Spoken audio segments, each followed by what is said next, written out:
एक गांव में भोला भाला सीधा साधा मोहन नाम का एक आदमी रहता था, जिसकी उसी गांव में एक झोपड़ी थी। उस झोपड़ी में उसकी बीवी और उसका एक बच्चा रहता था, जो उसकी पत्नी को अभी अभी अभी कुछ दिन पहले ही हुआ था। मोहन के पास जमीन तो बहुत सारी थी, पर सारी जमीनें बंजर थी। उस पे कभी कोई फसल नहीं होती थी, जिस कारण वो अपने घर चलाने के लिए एक सेठ जी के पास काम किया करता था। लीलावती, ओ लीलावती, आज मैं सेठ जी के घर जा रहा हूँ। आज सेठ जी के घर बहुत काम है। आज मैं खाना खाने नहीं आ पाऊंगा। तो आज मेरा खाना किसी के भी हाथ सेठ जी के घर पहुंचा देना। मैं वहीं खाना खा लूंगा। अपनी बीबी से इतना कहकर मोहन सेठ जी के यहाँ काम पे निकल जाता है। आज तो कोई नजर नहीं आ रहा है जिसके हाथ से मैं ये खाना भिजवा सकूं। लगता है आज मुझे सेठ जी के यहाँ खुद ही खाना लेकर जाना पड़ेगा, नहीं तो मेरे पति भूखे रह जाएंगे। मोहन की पत्नी ऐसा मोहन करती को हूँ, खाना मैं देने खाना के लिए लेके सेठ चली जी के जाती घर हूँ। के लिए निकल जाती है, लेकिन रास्ते में अचानक उसे सांप काट लेता है। अरे, ये मेरे पैरों में क्या काट लिया? अरे, चुभ रहा है।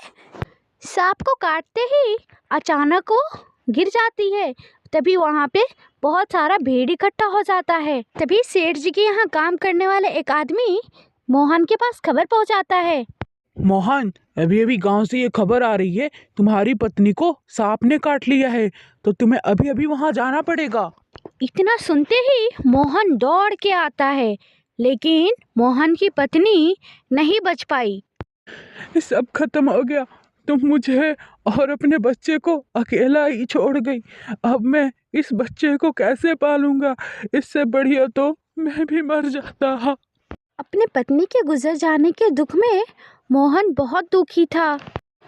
ऐसे ही चलता रहता है। मोहन अपने बेटे की परवरिश करता है। कुछ सालों बाद मोहन का बेटा बहुत बड़ा हो जाता है और उसकी सरकारी नौकरी भी लग गई होती है। बेटा, आज मैं बहुत खुश हूँ।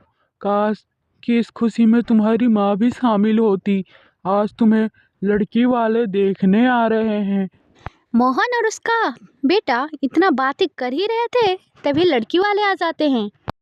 आइए आइए, आपका स्वागत है हमारा छोटा सा घर में। मोहन के बेटे राजा को लड़की वाले देखने आते हैं और राजा का रिश्ता नंदिनी के साथ तय हो जाता है।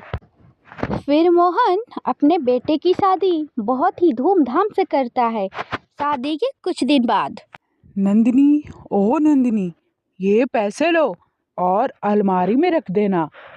पैसे देख मोहन अपने बेटे से पूछता है। अरे बाप रे, बेटा राजा, तू इतने सारे पैसे कहाँ से लाया? तुम्हारी तो इतनी तनख्वाह भी नहीं है। अरे पिताजी, ये तनख्वाह नहीं है। अब मैं आपको कैसे समझाऊं? पिताजी, इसे अंग्रेजी भाषा में कमीशन कहते हैं। तो ये कमीशन के पैसे हैं, कमीशन के। क्या मतलब तू लोगों से घूस लेने लगा है? और क्या पिताजी? बेटा, मैं तेरे माँ के गुजर जाने के बाद भी तुझे पढ़ाया लिखाया, तुझे इस कुर्सी के काबिल बनाया, और तू इस कुर्सी पे बैठ के गरीब लोगों का खून चूस रहा है। तू घूस ले रहा है। बेटा, ये तो बहुत गलत कर रहा है तू, बहुत गलत। तुम्हें क्या पता पिताजी, ईमानदारी पे चलने वाला कभी आगे नहीं बढ़ता। घूस लेकर चलो तो देखो कितने जल्दी आगे बढ़ते हो।